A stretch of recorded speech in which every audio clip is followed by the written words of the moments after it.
ಶ್ವೇತಾ, ಶ್ವೇತಾ ಎಲ್ಲಿದ್ಯಮ್ಮ? ಆ ಬಂದೆ ಬಂದೆ. ಯಾಕ್ರಿ ಏನಾಯ್ತು? ಏನಾಗಿಲ್ಲ. ತಿಂದೆ ನೀನು? ನೀವು ಕ್ಲಿನಿಕ್ ಹೋದ ತಕ್ಷಣ ತಿನ್ನಪ್ಪ. ತಿಂದು ಎಲ್ಲ ಕೆಲಸ ಮುಗ್ದೈತೆ. ಇನ್ನೇನು ಮಧ್ಯಾಹ್ನ ಊಟಕ್ಕೆ ಮಾಡ್ಬೇಕಷ್ಟೇ. ಇನ್ನು ಏನು ಮಧ್ಯಾಹ್ನ ಆಗಿಲ್ವಲ್ಲ, ಬಿಸಿ ಬಿಸಿ ಮಾಡಿದ್ರಾಯ್ತು ಅಂತ ಸುಮ್ಮನೆ ಟಿವಿ ನೋಡ್ಕೊಂತ ಕುತ್ಕೊಂಡಿದ್ದೆ. ಯಾಕ್ರಿ ಏನು ವಿಷಯ ಹೇಳ್ರಿ? ಏನಿಲ್ಲ ಮಾರಾಯ. ಈಗ ಹೆಂಗೂ ರೆಡಿ ಆಗಿದೆಯಾ? ಹೆಂಗೆ ಎಲ್ಲದು ಕೆಲಸ ಆಗೈತೆ ಅಂತೀಯ? ಬಾಯಲ್ಲಿ ಒಂದು ಸ್ವಲ್ಪ ದುರ್ಗಕ್ಕೆ ಹೋಗ್ಬೇಕು, ಕೆಲಸ ಐತೆ. ಮತ್ತಿನ್ನೇ ನಾನೊಬ್ಬನೇ ಹೋಗೋದು. ಅಲ್ಲೊಬ್ರು ಡಾಕ್ಟ್ರನ್ನ ಮೀಟ್ ಮಾಡೋದೈತೆ. ಮೀಟ್ ಮಾಡ್ಕೊಂಡು ಬರೋಣಂತೆ ಬಾ. ಒಬ್ಳೆ ಏನಿರ್ತೀಯ? ನೀವು ನಿಮ್ಮ ಕೆಲಸದ ಮೇಲೆ ಹೋಗ್ತಿದ್ದೀರಾ, ನಾನು ಒಬ್ಳೆ ಏನು ಮಾಡಲಿ? ನಾನೇನು ಒಂದೆರಡು ತಾಸು ಏನು ಮೀಟ್ ಮಾಡಲ್ಲ ಅವ್ರನ್ನ. ಒಂದು 5 ನಿಮಿಷದ ಕೆಲಸ ಐತಿ. ಮತ್ತೆ ನೀನು ಎಲ್ಲೂ ಹೋಗಿಲ್ಲ, ಬೇಜಾರಕತ್ತೆ ಅಂದಿದ್ದೆಲ್ಲ. ಹಂಗೆ 5 ನಿಮಿಷ ಮಾತಾಡ್ಕೊಂಡು ಅಷ್ಟೇ ತನಕ ಕಾರ್ನ ಕುತ್ಕ. ಆಮೇಲೆ ಅಲ್ಲಿ ಇಲ್ಲಿ ಒಂದು ಸ್ವಲ್ಪ ಸುತ್ತಾಡ್ಕೊಂಡು ಬರೋಣಂತೆ. ಹೌದಾ? 5 ನಿಮಿಷದ ಕೆಲಸನಾ? ಹಂಗಾದ್ರೆ ರೀ, ಅಲ್ಲಿ ಹಿಂಗೂ ಫೇಮಸ್ ಹೋಟ್ಲ್ ಇದೆ ಅಲ್ಲ, ಬೆಳಗ್ಗೆ ತಿಂಡಿ ತಿಂದಿದ್ದು ಆಲ್ರೆಡಿ ಎಲ್ಲ ಹೊಟ್ಟೆ ಹಸ್ತಿತ್ತು. ಅಲ್ಲಿ ಫೇಮಸ್ ಕೃಷ್ಣ ಭವನ್ ಅಂತ ಹೋಟೆಲ್ ಇದೆಲ್ಲ, ಅಲ್ಲಿ ಕರ್ಕೊಂಡು ಹೋಗ್ರಿ. ನಾನು ಅಲ್ಲಿ ಮಸಾಲೆ ದೋಸೆ ಸ್ಪೆಷಲ್ ಮಸಾಲೆ ದೋಸೆ ತಿನ್ಬೇಕು. ಅಯ್ಯಯ್ಯ, ಹೊರಗಿನ ತಿಂಡಿ ತಿನ್ನಕ್ಕೆ ಎಷ್ಟು ಇದು ಮಾಡ್ತೀಯ? ಬರೀ ಗೋಬಿ ಪಾನಿಪುರಿ ಮಸಾಲೆ ದೋಸೆಗೆ ಇರ್ತೀವಿ ನೋಡು. ಅದು ಆತು. ದುರ್ಗಕ್ಕೆ ಹೋದ್ರೆ ಕೃಷ್ಣ ಭವನಕ್ಕೆ ಹೋಗದೆ ನಾವೇನು ಬರಲ್ಲ. ಅಪ್ಪ ಅವ್ವ ಹೋದಾಗೂ ನಾವು ಅಲ್ಲಿ ದೋಸೆ ಇಡ್ಲಿ ತಿಂದೆ ಬರೋದು. ಕೇಸರಿ ಬಾತ್ ಅಂತೂ ಭಾರಿ ಸಖತ್ತಾಗಿ ಮಾಡ್ತಾರೆ. ನಮ್ಮಪ್ಪ ಅಂತೂ ದೋಸೆ ತಿಂದ್ರು ಕೇಸರಿ ಬಾತ್ ಬಿಡಂಗಿಲ್ಲ, ಶುಗರ್ ಇದ್ರು ಅಂತ ಚೆನ್ನಾಗಿ ಮಾಡ್ತಾರೆ ಅಲ್ಲಿ. ಆಯ್ತು ತಗೋ, ಹೋಗಿ ಬರೋಣಂತೆ. ರೆಡಿ ಆಗಿಯಾ? ಮತ್ತೆ ಹೆಂಗೆ ಡ್ರೆಸ್ ಚೇಂಜ್ ಮಾಡ್ತೀಯಾ ಹಿಂಗೆ? ಇಲ್ಲ, ನಾನೇನು ಡ್ರೆಸ್ ಏನು ಚೇಂಜ್ ಮಾಡಲ್ಲ, ಎಲ್ಲ ರೆಡಿ ಆಗಿದ್ದೀನಿ. ಬರ್ರಿ ಹೋಗೋಣ ಅಂತ. ಮತ್ತಿನ್ನೇನು ಫ್ರೆಂಡ್ಸ್, ವಿಡಿಯೋ ಸ್ವಲ್ಪ ಡಿಸ್ಟರ್ಬೆನ್ಸ್ ಅನಿಸ್ತಾ ಇದೆ, ಯಾಕಂದರೆ ನಾನು ಟ್ರಾವೆಲ್ ಮಾಡ್ತಾ ಇದ್ದಿದ್ದೆ. ಅದರಲ್ಲೇ ವಿಡಿಯೋ ಮಾಡಿದ್ದೀನಿ, ಹಾಗಾಗಿ ಸ್ವಲ್ಪ ಡಿಸ್ಟರ್ಬೆನ್ಸ್ ಅನಿಸುತ್ತೆ. ದಯವಿಟ್ಟು ಕ್ಷಮಿಸಿ ಫ್ರೆಂಡ್ಸ್. ಸರಿ, ಮತ್ತೆ ಹೋಗೋಣ. ನೀನು ಮನೆ ಕೀ ಹಾಕ್ಯಂಬ, ನಾನು ಕಾರ್ ತೆಗಿತೀನಂತೆ. ಸರಿ ನಡೀರಿ. ಹಂಗಾರೆ ನೀವು ಕಾರ್ ತೆಗೀರಿ, ನಾನು ಅಷ್ಟೊತ್ತಿಗೆ ಪರ್ಸ್ ತಗೊಂಡು ಕೀ ಹಾಕ್ಯಂಬರ್ತೀನಿ. ನಡೀರಿ. ರೀ ಅಕ್ಷಯ್, ಎಷ್ಟು ಚೆನ್ನಾಗಿತ್ತು ಕಣ್ರಿ ಸ್ಪೆಷಲ್ ಮಸಾಲ ದೋಸೆ. ಕೇಸರಿ ಬಾತು ಕೂಡ ತುಂಬ ಚೆನ್ನಾಗಿತ್ತು ಕಣ್ರಿ. ನಂಗಂತೂ ಭಾಳ ಇಷ್ಟ ಆಯಿತು ಕೇಸರಿ ಬಾತು. ಇನ್ನೊಂದ್ಸರಿ ತಿನ್ನೋಣ ಅಂದ್ರೆ ಹೊಟ್ಟೆ ಇಡಿಸ್ಬೇಕಲ್ಲ, ಅದಕ್ಕೆ ತಿನ್ನಲಿಲ್ಲ. ಅಯ್ಯೋ, ತಿಂಡಿ ಪೋತಿ. ಅಲ್ಲ ರೀ, ನಾನು ಎಷ್ಟೊತ್ತಾಗುತ್ತೆ ಅಂತ ಅನ್ಕೊಂಡಿದ್ದೆ. ಒಂದು 5 ನಿಮಿಷದಾಗೆ ಹೋಗಿ ಬಂದ್ರಲ್ಲ, ಚೆನ್ನಾಗಾಯ್ತು ಬಿಡ್ರಿ. ನಾನು ಕಾರಲ್ಲಿ ಒಬ್ಬಳೆ ಕುತ್ಕೋಬೇಕಾಗಿತ್ತು. ಏನಕ್ಕೆ ಹೋಗಿದ್ರಿ? ನಮ್ಮವು ಏನಾರು ಇರ್ತಾವಲ್ಲ ಮೆಡಿಸಿನ್ ಬಗ್ಗೆ ಮಾತಾಡವು, ಏನೋ ಒಂದು ಕೇಳಬೇಕಿತ್ತು, ಕೇಳ್ಕೊಂಡು ಬಂದೆ. ಅದಿರಲಿ, ಈಗ ಎಲ್ಲಿಗೆ ಹೋಗೋಣ ಮತ್ತೀಗ ಮುಂದೆ? ನಂಗಂತೂ ಇಲ್ಲಿ ಏನು ಪ್ಲೇಸಸ್ ಗೊತ್ತಿಲ್ಲಪ್ಪ, ಕೋಟೆ ಒಂದು ಬಿಟ್ಟು. ಆದರೂ ಭಾಳ ಬಿಸಿಲಿದೆ ಕಣ್ರಿ ದುರ್ಗದಲ್ಲಿ. ಈ ಬಿಸಿಲಲ್ಲಿ ಕೋಟೆ ಹತ್ತಕ್ಕಂತೂ ಆಗಲ್ಲ. ಬೇರೆ ಎಲ್ಲಾದರೂ ಕರ್ಕೊಂಡು ಹೋಗ್ರಿ. ಮತ್ತೀಗ ಈ ಬಿಸಿಲಲ್ಲಿ ಕೋಟೆ ಹತ್ತಕ್ಕಂತೂ ಆಗಲ್ಲ. ಬಿಸಿಲಾಗ ಹತ್ತಲೂಬಾರ್ದು. ಒಂದು ಕೆಲಸ ಮಾಡೋಣ, ಮುರುಘಾ ಮಠದಲ್ಲೇ ಒಳಗೆ ಅದು ಒಂದು ಪಾರ್ಕ್ ಮಾಡಿದ್ದಾರೆ. ನಾನು ತುಂಬ ವರ್ಷಗಳ ಹಿಂದೆ ಹೋಗಿದ್ದೆ, ಅವಾಗಿನೂ ಸ್ಟಾರ್ಟಿಂಗ್ ಮಾಡ್ತಿದ್ರು. ನೋಡೋಣ ನಡಿ ಈಗ ಹೆಂಗೆ ಮಾಡಿದ್ದಾರೆ ಅಂತೇಳಿ. ಪಾರ್ಕ್ ಅಂದ್ರೆ ಏನು ಮಾಡಿದ್ದಾರೆ? ಬರೀ ಪ್ಲಾಂಟ್ಸ್ ಅಷ್ಟೇನಾ ಹೆಂಗೆ? ಇಲ್ಲ, ಗಿಡ ಮರಗಳ ಜೊತೆಗೆ ಅದೇನೋ ಅನಿಮಲ್ಸ್ದು ಸ್ಟ್ಯಾಚು ಮತ್ತೆ ಏನೇನೋ ಸ್ಟ್ಯಾಚುಸ್ಗಳು ಇದಾವಂತಪ್ಪ. ಅದೇ ಮರೆಯ ನಾನು ನೋಡಿಲ್ಲ, ಅದಕ್ಕೆ ಹೋಗೋಣ ಬಾ ಅಂತ ಅಂದದ್ದು. ಮತ್ತೆ ನಿನಗೂ ಮನೆಗೆ ಇದ್ದಿದ್ದು ಬೇಜಾರಾಗತ್ತಿ, ಎಲ್ಲಿಗೂ ಕರ್ಕೊಂಡು ಹೋಗಲ್ಲ, ಬರೀ ಕ್ಲಿನಿಕ್ ಅಂತಿರ್ತೀರಾ ಅಂತ ಅಂದೆಲ್ಲ. ಮತ್ತೆ ಹೋಗೋಣ ನಡಿ, ನಾನು ನೋಡಿಲ್ಲ. ಹಂಗೆ ಎಲ್ಲ ನೋಡ್ಕೊಂಡು ಅಲ್ಲೇ ಮಠದಾಗೆ ಪ್ರಸಾದ ಊಟ ಮಾಡ್ಕೊಂಡು ಬರೋಣ ನಡಿ ಅತ್ತಾಗಿ. ಪ್ರಸಾದನ? ಹ್ಞೂನ್ರಿ, ನನಗೆ ಈ ದೇವಸ್ಥಾನದಲ್ಲಿರೋ ಪ್ರಸಾದಗಳು ಊಟ ಮಾಡಬೇಕು ಅಂದರೆ ಭಾರಿ ಇಷ್ಟ ಕಣ್ರಿ. ಅದು ಏನೋ ಒಂಥರ ಟೇಸ್ಟ್ ಇರುತ್ತೆ ಕಣ್ರಿ. ಮನೆಗೆ ಹಂಗೆ ಮಾಡಿದ್ರು ಆ ಥರ ಟೇಸ್ಟ್ ಬರಲ್ಲ ರೀ. ಅದೇನಪ್ಪ ಅಂತ ಚೆನ್ನಾಗಿ ದೇವಸ್ಥಾನದಲ್ಲಿ ಪ್ರಸಾದ ಮಾಡಿರ್ತಾರೆ. ಬರ್ರಿ ಹೋಗೋಣ ನಡೀರಿ. ಬಾ, ಹೊತ್ತಕತ್ತಿ. ಮತ್ತೆ ಅಲ್ಲಿ ಟಿಕೆಟ್ ತೆಗಿಸ್ಬೇಕು, ತೆಗ್ಸಿ ಆಮೇಲೆ ಪಾರ್ಕ್ ನೋಡ್ಕೊಂಡು ಆಮೇಲೆ ಪ್ರಸಾದ ಊಟ ಮಾಡ್ಕೊಂಡು ಆಮೇಲೆ ಮನೆ ಕಡೆ ಹೋದ್ರಾಯ್ತು. ಬಾ.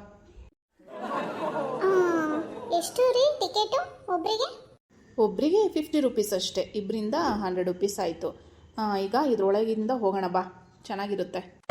ಅಯ್ಯೋ ದೇವ್ರೆ, ಇದ್ರೊಳಗಡೆಯಿಂದ ಹೋಗ್ಬೇಕಾ ರೀ? ಇದ್ರಾಗ ಏನು ಸೌಂಡ್ ಬರುತ್ತಲ್ರಿ, ನನಗೆ ಯಾಕೋ ಭಯ ಆಗ್ತಿದೆ. ಅಯ್ಯೋ ತಾಯಿ, ಇದೇನು ನಿಜವಾದ ಅನ್ಕಂದಿಯ? ಅದರೊಳಗೆ ಹಂಗೆ ಸೌಂಡು ರೆಕಾರ್ಡ್ ಮಾಡಿ ಹಂಗೆ ಬಿಟ್ಟಿದ್ದಾರೆ. ಅದರೊಳಗಿಂದ ಹೋದ್ರೆ ಒಳಗಡೆ ಪಾರ್ಕ್ ಬರುತ್ತೆ. ಬಾ, ಚೆನ್ನಾಗಿರುತ್ತೆ. ನಾನು ಕರ್ಕೊಂಡು ಹೋಗ್ತೀನಿ ಬಾ. ಸರಿ ಆಯಿತು, ನಡೀರಿ. ವಾವ್, ಎಷ್ಟು ದೊಡ್ಡದಾಗಿ ಮಾಡಿದ್ದಾರೆ ಡೈನೋಸಾರ್ ಸ್ಟ್ಯಾಚ್ಯೂನ. ಸೂಪರ್ ಆಗಿದೆ ಕಣ್ರಿ. ಅಕ್ಷಯ್, ಎಷ್ಟು ಚೆನ್ನಾಗಿದೆ ನೋಡ್ರಿ ಇದು. ಚೆನ್ನಾಗಿ ಮಾಡಿದ್ದಾರೆ ನೋಡು, ಎಷ್ಟು ಚೆನ್ನಾಗಿ ಮಾಡಿದ್ದಾರೆ ರೀ. ಎಲಿಫೆಂಟ್ ಮರಿ ನೋಡ್ರಿ, ಎಷ್ಟು ಚೆನ್ನಾಗಿ ಮಾಡಿದ್ದಾರೆ. ಅಪ್ಪ, ದೂರದಿಂದ ಏನಾದರೂ ನೋಡ್ಬಿಟ್ರೆ ಇವನ್ನ ರಿಯಲ್ ಅಂತಾನೋ ಅಂತ ಅನ್ಸುತ್ತೆ. ಹತ್ರ ಬಂದಾಗ ಮಾತ್ರ ಇವು ಸ್ಟ್ಯಾಚ್ಯೂ ಅಂತ ಗೊತ್ತಾಗೋದು ಕಣ್ರಿ. ಎಷ್ಟು ಚೆನ್ನಾಗಿ ಮಾಡಿದ್ದಾರೆ ನೋಡಿ ಇವನ್ನ. ಮರಿ ನೋಡಿ ಎಷ್ಟು ಕ್ಯೂಟ್ ಆಗಿದೆ ಅಕ್ಷಯ್. ನಿನ್ನ ಥರನೇ ಕ್ಯೂಟಾಗಿದೆ ನೋಡು. ಹಾಗಾದ್ರೆ ನಾನು ಆನೆ ಮರಿ ಥರ ಇದ್ದೀನಾ? ಹೋಗ್ರಿ, ಹೆಂಗ್ ಮಾತಾಡ್ತೀರಪ್ಪ ನೀವಂತೂ. ಏ ಸುಮ್ಮನೆ ಹಂಗೆ ಅಂದೆ ಕಣೆ. ನಡಿ ನೆಕ್ಸ್ಟ್ ನೋಡೋಕೆ ಹೋಗೋಣ. ನೋಡು ಶ್ವೇತಾ, ಸೀಸಾ ಆಟ. ನಾವು ಇದನ್ನು ಸಣ್ಣರಿದ್ದಾಗ ಭಾಳ ಆಟ ಆಡ್ತಿದ್ವಿ. ಅಯ್ಯೋ ಭಾರಿ ಚೆನ್ನಾಗಿರುತ್ತಿದ್ದ ಆಟ. ಕಣ್ರಿ, ನಾವು ಸ್ಕೂಲಲ್ಲೆಲ್ಲ ನಮ್ಮ ಫ್ರೆಂಡ್ಸ್ ಜೊತೆಗೆ ಆಟ ಆಡ್ತಾ ಇದ್ವಿ. ಆದರೆ ಅವ್ರು ಕರೆಕ್ಟಾಗಿ ಪೊಸಿಷನಲ್ಲಿ ಕೂತಿಲ್ಲ ನೋಡಿ, ಹೇಗೆ ಬೇಕೋ ಹಾಗೆ ಕೂತಿದ್ದಾರೆ. ಸ್ಟ್ಯಾಚು ಅಲ್ಲ, ನಡೆಯುತ್ತೆ ಬಿಡು. ಅಕ್ಷಯ್, ಎಷ್ಟು ಚೆನ್ನಾಗಿದೆ ನೋಡಿ ಇದು. ಜೋಕಾಲಿ ಆಟ ಆಡ್ತಾ ಇರೋದು. ನಂಗಂತೂ ಇದು ತುಂಬ ಇಷ್ಟ ಆಯಿತು. ನಾನು ಚಿಕ್ಕವಳ ಇದ್ದಾಗ ಹೀಗೆ ಆಟ ಆಡ್ತಾ ಇದ್ದೆ ಪಂಚಮಿ ಹಬ್ಬಕ್ಕೆ. ಇವಾಗಂತೂ ಹಳ್ಳಿಲಿ ವಿಮಲಕ್ಕನ ಜೊತೆಗೆಲ್ಲ ಆಟ ಆಡ್ತೀವಿ ಹಿಂಗೆ ಮರಕ್ಕೆ ಜೋಕಾಲಿಯನ್ನು ಕಟ್ಟಿ. ಏನು ಸೂಪರಾಗಿ ಮಾಡಿದ್ದಾರೆ ಸ್ಟ್ಯಾಚುಸ್ಗಳನ್ನು.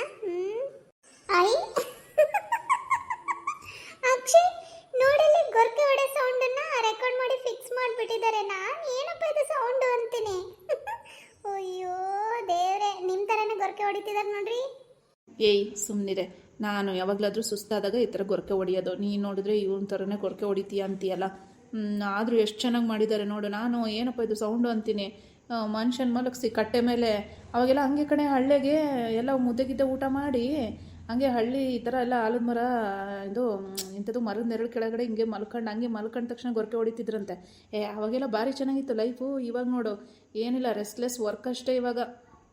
ಹೌದು ರೀ, ನಮಗೆ ಸಿಟಿಲಿ ಇತ್ತು ಈ ಥರದ್ದೆಲ್ಲ ನೋಡಿರಲಿಲ್ಲ. ಈಗ ಸ್ವಲ್ಪ ನಿಮ್ಮನ್ನ ಮದುವೆ ಆದಮೇಲೆ ಈ ಕಡೆ ಹಳ್ಳಿನೂ ಅಲ್ಲ, ಈ ಕಡೆ ಸಿಟಿನೂ ಅಲ್ಲ, ಎಲ್ಲ ಥರದ್ದು ವಾತಾವರಣ ಇದೆ. ಅದಕ್ಕೆ ನನಗೆ ತುಂಬ ಇಷ್ಟ ಆಗುತ್ತೆ.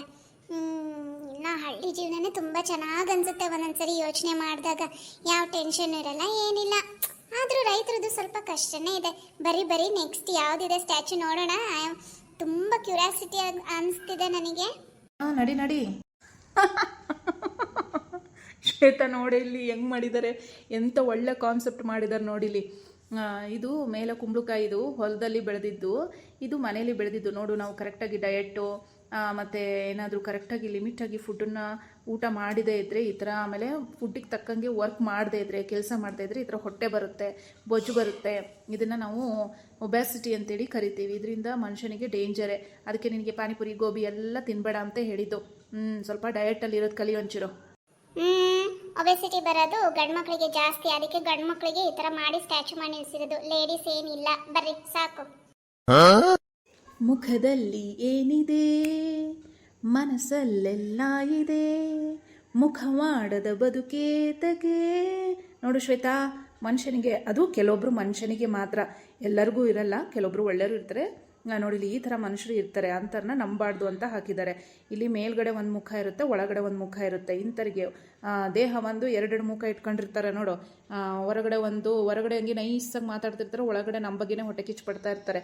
ಅಂಥವ್ರ ಮುಖಗಳು ಇವು. ಒಳಗಡೆ ಕೆಟ್ಟ ಬುದ್ಧಿ, ಹೊರಗಡೆ ಒಳ್ಳೆ ಬುದ್ಧಿ ತೋರಿಸ್ತಾರೆ. ಇವ್ರು ತುಂಬ ಒಳ್ಳೆಯರು ಅಂತ ಅಂದ್ಕೊಂಡಿರ್ತೀವಿ. ಅಂಥದಕ್ಕೆ ಮುಖವಾಡದ ಬದುಕು ಅಂತ ಹಾಕಿದ್ದಾರೆ ನೋಡಿ. ಎಷ್ಟು ಚೆನ್ನಾಗಿರೋ ಕಾನ್ಸೆಪ್ಟ್ ಮಾಡಿದ್ದಾರೆ. ಅರ್ಥ ಆಯ್ತಾ ನಿನಗೆ? ಅಯ್ಯೋ ದೇವ, ನನಗೆ ಗೊತ್ತಾಗಲ್ವೇನ್ರಿ? ಗೊತ್ತಾಗುತ್ತೆ.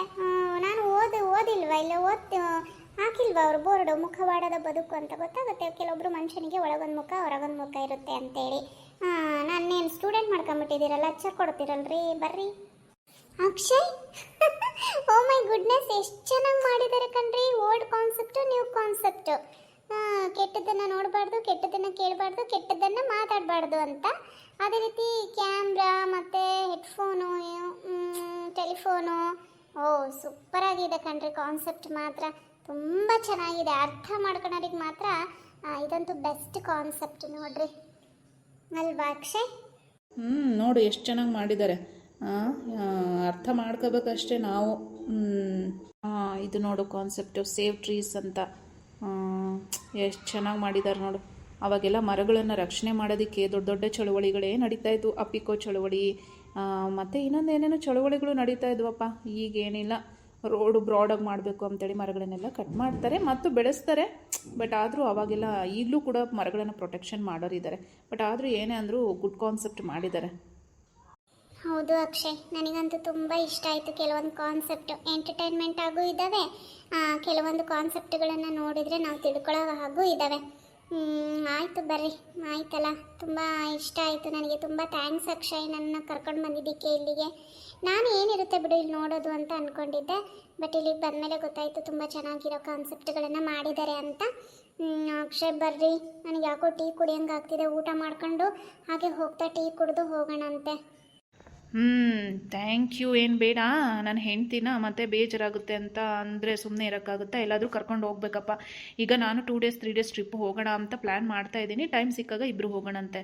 ಜಸ್ಟ್ ಇವಾಗ 1 day ಪಿಕ್ನಿಕ್ ಥರ ಆಗಿದೆ. ಈಗ ಒಂದು ಕೆಲಸ ಮಾಡೋಣ, ಪ್ರಸಾದ ಊಟ ಮಾಡ್ಕೊಂಡು ಹೋಗ್ತಾ ಊರಿಗೆ ಹೋಗ್ತಾ ಟೀ ಕೊಡಿಸ್ತೀನಂತೆ. ಬಾ ಹೋಗೋಣ ನಡಿ. 3 days ಟ್ರಿಪ್ ಕರ್ಕೊಂಡು ಹೋಗ್ತೀರಾ? ಬೇಗ ಪ್ಲ್ಯಾನ್ ಮಾಡಿರಿ ಪ್ಲೀಸ್ ಪ್ಲೀಸ್ ಪ್ಲೀಸ್ ಕಣ್ರಿ. ಅದಕ್ಕೆ ನೋಡು, ನಿನಗೆ ಮುಂಚೆನೇ ಹೇಳಬಾರ್ದು. ಆಯಿತು, ಪ್ಲ್ಯಾನ್ ಮಾಡೋಣಂತೆ ನಡಿ. ಟೀ ತುಂಬ ಚೆನ್ನಾಗಿದೆ ಕಣ್ರಿ. ಪ್ರಸಾದ ಕೂಡ ಚೆನ್ನಾಗಿತ್ತು. ಅನ್ನ ಸಾಂಬಾರು ಎಷ್ಟು ಚೆನ್ನಾಗಿ ಮಾಡಿದ್ದಾರೆ. ಅದಕ್ಕೆ ಹೇಳೋದು, ಟೆಂಪಲಲ್ಲಿ ಕೊಡೋ ಪ್ರಸಾದಗಳು ತುಂಬ ಚೆನ್ನಾಗಿರುತ್ತೆ. ಅದು ಏನೋ ಒಂಥರ ಯೂನಿಕ್ ಟೇಸ್ಟ್ ಇರುತ್ತೆ ಅಂತ. ಟೀ ಕೂಡ ಸೂಪರ್ ಆಗಿದೆ. ಅಂತೂ ಇಂತೂ ಇವತ್ತಿಂದು ಡೇ ಸ್ಪೆಷಲ್ ಡೇ ಮಾಡಿದ್ದಕ್ಕೆ ತುಂಬ thanks my husband Akshay. Yes my dear wife Shweta, welcome welcome welcome. Friends, ಈ ಎಪಿಸೋಡು ನಿಮಗೆ ಇಷ್ಟ ಆದರೆ ಲೈಕ್ ಮಾಡಿ, ಶೇರ್ ಮಾಡಿ, ಕಮೆಂಟ್ ಮಾಡಿ, ಹಾಗೆ ನನ್ನ ಚಾನಲ್ನ ಸಬ್ಸ್ಕ್ರೈಬ್ ಮಾಡಿಕೊಂಡು ಸಪೋರ್ಟ್ ಮಾಡಿ ಫ್ರೆಂಡ್ಸ್. ಧನ್ಯವಾದಗಳು.